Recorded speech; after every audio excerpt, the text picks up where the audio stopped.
Monsieur le ministre, la Poste et les technologies de l'information et de la communication, Excellence, Monsieur l'ambassadeur de l'Inde en Côte d'Ivoire, Mesdames et Messieurs les représentants, les présidents des institutions et les ministres,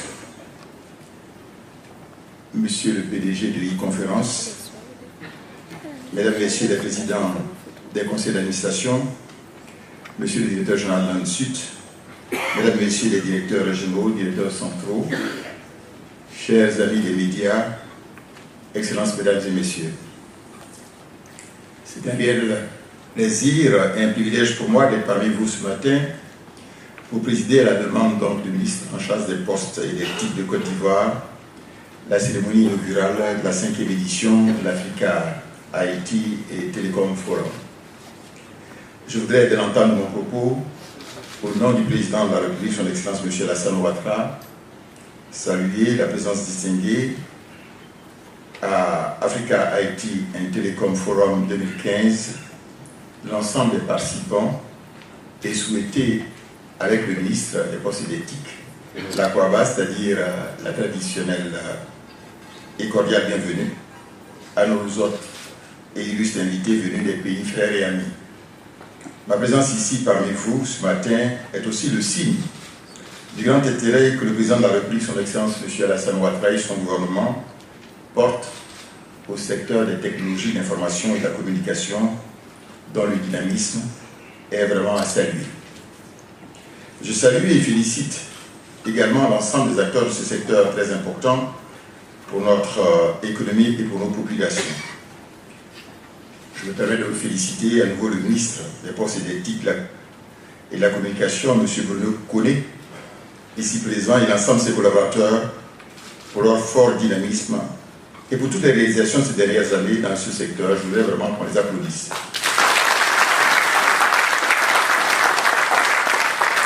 Merci.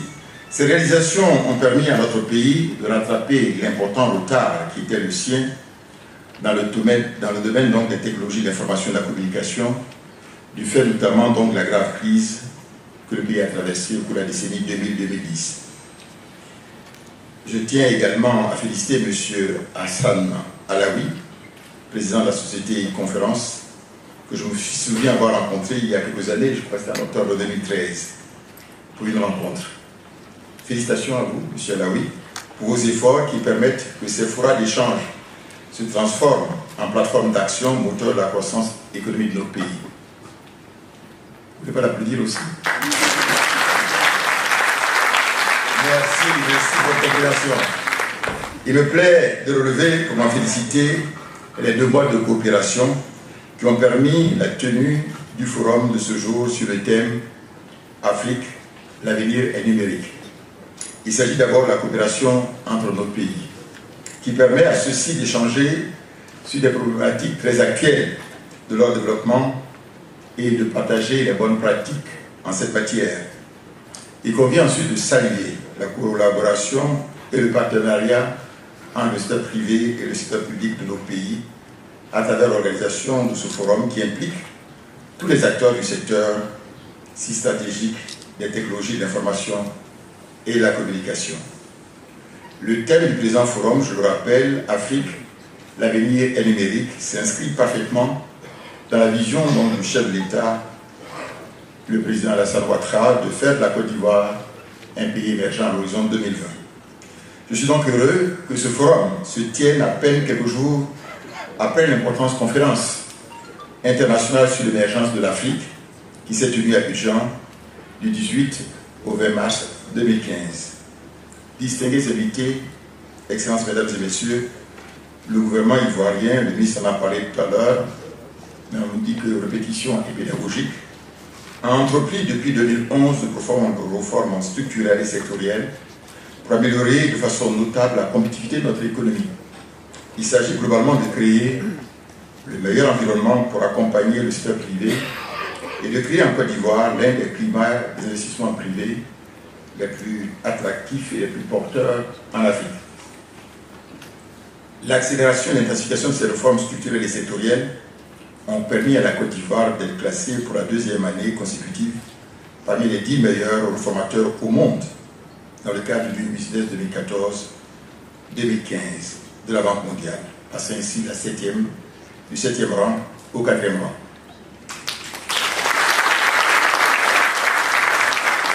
Faut-il le rappeler, notre pays a maintenu son statut de pays conforme à l'initiative pour la transparence dans les industries extractives l'ITIE, obtenue en mai 2013.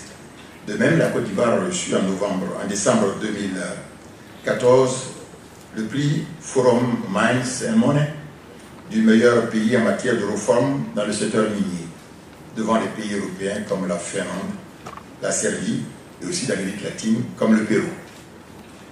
D'autres réformes sont également mises en œuvre dans le cadre du Millennium Challenge Corporation, le MCC du gouvernement américain, sanctionné par l'obtention récente du threshold. En outre, notre pays devrait être éligible dès 2015, c'est-à-dire donc 2015, à l'initiative internationale Open Government Partnership, parrainée donc par le Royaume-Uni. Toutes ces importantes réformes ont en conséquence permis à la Côte d'Ivoire de réaliser des progrès économiques rapides et soutenus et de se positionner sur une trajectoire de croissance forte, durable et inclusive, avec un taux moyen de croissance de 9% au cours des 3 dernières années, taux parmi les plus élevés actuellement dans le monde. Distingués invités, mesdames et messieurs, le secteur des technologies de l'information et la communication représente, monsieur le ministre, mes chiffres sont exacts, entre 7 et 8% du produit intérieur brut en Côte d'Ivoire et contribue annuellement pour 300 à 400 milliards au budget de l'État. On ne va pas oublier ça. Les technologies de l'information et de la communication ont nous permis la création de 20 000 emplois directs dans le secteur formel et l'on dénombre à ce jour près de 100 000 emplois indirects liés principalement au secteur de la téléphonie mobile. Comme vous pouvez le voir, le secteur des technologies de l'information et de la communication est devenu au fil des ans un acteur majeur de l'économie de notre pays et tout indique que cette tendance se renforcera au cours des prochaines années et décennies avec un objectif d'une part du TIC dans le PIB devant atteindre, monsieur le ministre, 15%. C'est l'objectif qu'on a fixé pour 2020. Ce n'est pas l'ambition qui nous manque. Donc il va falloir doubler cette proportion et c'est vraiment un gros travail. Et le délai est relativement court. Je sais que vous passez parfois des nuits blanches pour accélérer le mouvement, mais bon, vous êtes jeune et dynamique, donc il n'y a pas de problème. Au plan institutionnel, le nouveau code des télécommunications du 21 mars 2012 a permis la mise en place de structures plus efficaces en charge de la réglementation, de la régulation et l'accompagnement technique du secteur. Au plan législatif, en plus donc du nouveau code des télécommunications que j'évoquais tantôt, de nouvelles lois ont été prises, le ministre en a parlé tout à l'heure. Il s'agit notamment de la loi sur la lutte contre la cybercriminalité, de la loi donc sur les transactions et le commerce électronique et de la loi sur la protection des données à caractère personnel. Protection donc des données à caractère personnel. Ces lois donc mettent la Côte d'Ivoire au niveau des meilleures pratiques dans le monde. Cet environnement réglementaire, tout en permettant à notre pays de répondre aux exigences internationales en matière, apporte une réponse concrète aux problèmes de sécurité des réseaux et systèmes.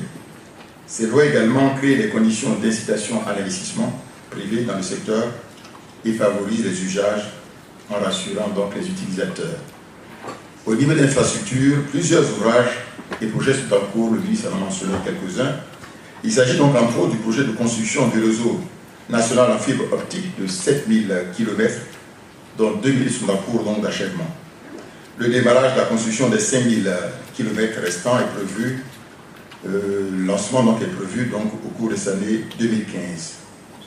Il faut noter également la mise en service du réseau CDMA qui permet la connexion de 1000 localités à l'intérieur du pays et le lancement du projet Un citoyen, un ordinateur, une connexion. Le lancement prochain du projet de construction de 3000 cybercentres communautaires.